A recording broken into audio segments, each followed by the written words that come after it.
Jadi antum setelah membaca Al-Fatihah, seharusnya antum mencari surat-surat yang dibacakan sesuai dengan kebutuhan antum. Cari ayat-ayat yang sesuai dengan kebutuhan kita. Karena dari Al-Fatihah sampai dengan An-Nas itu semua berisi kebutuhan kita. Saya baca cepat ya. Tapi nggak usah ditulis. Saya ulangi, tidak usah ditulis ya. Saya bacakan saja.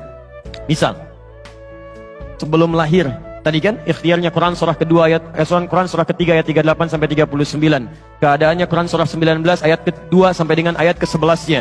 Begitu dia mulai mengandung, bagaimana kandungannya supaya baik, Quran surah ke-7 ayat ke-189. Begitu dilahirkan, bagaimana supaya asinya mengalir lancar, anaknya tumbuh menjadi anak yang saleh, Quran surah kedua ayat 233. Begitu usia 2 tahun ke atas, dia mulai belajar bagaimana supaya dekat dengan Allah, baik dengan orang tuanya, baik dengan tetangganya, Quran surah ke-31 ayat 13 sampai dengan ayat 19-nya. Kemudian dia mulai belajar supaya cepat menangkap pelajarannya, Quran surah 9 ayat 122. Supaya meningkat prestasinya, Quran surah 58 ayat yang ke-11. Kemudian dia mulai meningkat lagi pendidikannya, mulai mendapatkan teman-teman bergaul. Bagaimana supaya tidak bisa merubah keadaannya, supaya lebih dekat dengan Allah, tidak terjebak dalam pergaulan bebas, Quran surah ke-49 ayat ke-13-nya. Ada yang serius datang mau melamar, bagaimana menyikapinya, Quran surah ke-4 ayat yang ke-4. Terjadi pernikahan, Quran surah 30 ayat ke-21. Setelah menikah, bagaimana membagi tugasnya, supaya tidak gelisah dalam pembagian tugas, tidak saling menyingkirkan satu dengan yang lainnya, Quran surah ke-4 ayat 34. Setelah dia menikah, suami mulai mencari nafkah. Bagaimana cara bekerjanya? Yang standar ada di Quran surah kedua ayat 168. Kalau mendapatkan ingin yang lebih mudah lagi, Quran surah kedua ayat 172. Kalau belum berangkat, rizkinya sudah menunggu dia, Quran surah 7 ayat ke-96-nya. Kemudian dalam bekerja ini tidak mudah. Istri harus merawat anaknya, merawat rumah tangga. Kadang-kadang anaknya sulit diatur, mengatakan pada perintah ibunya, mengatasinya Quran surah ke-17 ayat ke-23.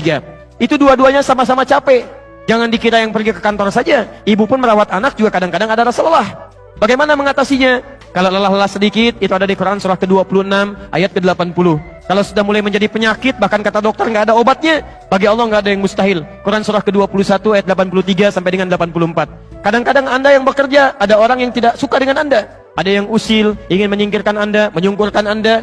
Ada perlindungan dari Allah di Quran surah ke-17 ayat 79 sampai dengan 81. Kalau ada yang membuat diri Anda tersesat sampai mengatakan, ya Allah kenapa dia begini, ya Allah apa nggak ada solusinya? Selalu ada. Amalkan di Quran surah ke-21 ayat 87 sampai dengan ayat ke-88-nya. Sampai Anda beraktivitas lagi, mendapatkan kesenangan hidup, harta mulai melimpah, Masya Allah, rumah semakin luas. Syukuri itu semua dengan mengamalkan tuntunan di Quran surah ke-14 ayat yang ke-7-nya. Tapi ketika datang ujian, tingkat ujian bisa macam-macam. Ada yang ringan, yang menengah, kemudian yang kuat. Pelajari itu supaya siap menghadapinya. Di Quran surah kedua ayat 214. Solusinya di Quran surah ketiga ayat 142. Cara sabarnya di Quran surah kedua ayat 155 sampai 157. Sampai Anda terus berkembang, usia 40 tahun, orang tua masih ada, ingin berbakti pada orang tua, ada di Quran surah ke-46 ayat yang ke-15-nya. Sampai kemudian Anda semakin sepuh, mengatakan, ya Allah, apakah saya akan hidup untuk selamanya? Tidak. Satu saat kamu akan meninggal. Bagaimana cara meninggalnya, ya Allah? Kamu akan kedatangan maut di Quran surah ketiga ayat 185.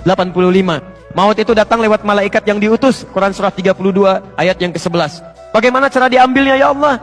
Kalau kamu ingin tenang diambilnya, kerjakan amal soleh, maka kamu akan dipanggil dengan kalimat yang menenangkan. Ya ayyatuhan nafsul mutmainnah, Quran surah 89 ayat 27 sampai dengan ayat 30.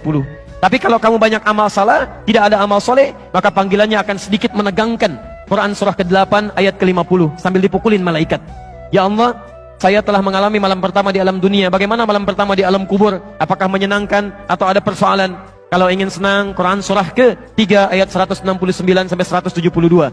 Kalau kamu ingin sedikit menegangkan sambil ditampakkan neraka jahanam dari mulai pagi sampai dengan sore, boleh. Ada di Quran surah ke-40 ayat 46 sampai dengan 47-nya. Ya Allah, bagaimana suasana hisab? Apakah menyenangkan atau tidak? Kalau kamu ingin masuk surga tanpa hisab, langsung masuk mendapatkan berita gembira surga, ada amalannya di Quran surah kedua ayat 25. Tapi kalau kamu misalnya banyak amal salahnya, mengabaikan perintah Allah, bahkan kamu bisa masuk neraka tanpa hisab. Ada di Quran surah ke-18 ayat 100 sampai dengan 101-nya. Ya Allah, bagaimana suasana surga nanti, ya Allah? Ayo kerjakan amal soleh. Ada surga bersama Rasulullah tingkat yang paling tinggi. Amalan di Quran surah ketiga ayat 31, Quran surah 59 ayat yang ke-7, Quran surah 33 ayat 21.